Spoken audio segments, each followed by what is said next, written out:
विहान हर रात ओमेगल पर रैंडम लोगों से बात किया करता था और उसके लिए ये बस एक टाइम पास था।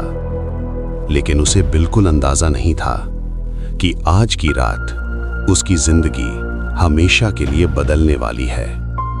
एक ऐसी रात जिसके बाद उसने कभी ओमेगल खोलने की हिम्मत नहीं की। सब कुछ पहले नॉर्मल था। हर बार की तरह रैंडम लोग आते रहे, कोई हंसता, कोई स्किप करता, कोई अजीब हरकतें करता। विहान भी मजे ले रहा था। लेकिन फिर स्क्रीन पर एक आदमी आया। वो अंधेरे कमरे में बैठा था। उसके चेहरे पर सिर्फ हल्की सी रेड लाइट पड़ रही थी और उसकी आंखें सीधा विहान को देख रही थीं। उस आदमी ने धीरे से पूछा, क्या तुम भूत और ब्लैक मैजिक में मानते हो? विहान हंस पड़ा। उसने कहा नहीं।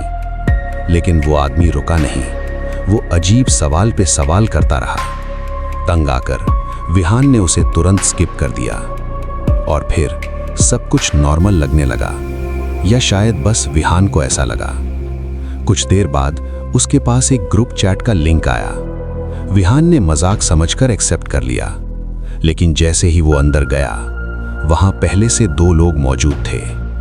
एक वही रेड लाइट वाला आदमी और दूसरा काला कपड़े पहने तिलक लगाए एक तांत्रिक जैसा आदमी।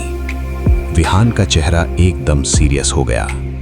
विहान गुस्से में बोला, क्या मजाक है ये? मेरी बात का भरोसा नहीं हुआ तो किराए का तांत्रिक ले आए। ये सुनते ही तांत्रिक ने सीधा कैमरे में देखा, जैसे वो विहान की आंखों के अंदर देख रहा हो।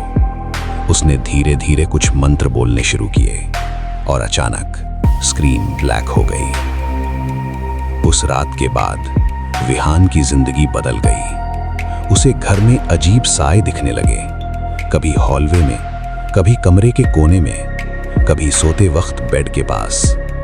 अब वो हंस नहीं रहा था, वो सच में डर चुका था। कई दिन बाद डरते डरते वो एक मंदिर गया।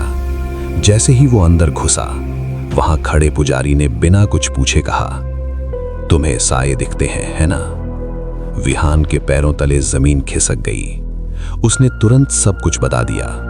ओमेगल, वो आदमी, ग्रुप चैट, तांत्रिक, सब कुछ। पुजारी ने गहरी सांस लेकर कहा, तुम पर किसी ने काला जादू करने की कोशिश की थी।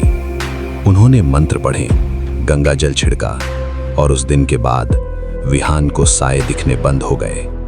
लेकिन आज भी जब कोई ओमेगल का नाम लेता है, उसके हाथ कांपने लगते हैं, क्योंकि कुछ चीजें कभी पूरी तरह खत्म नहीं होती।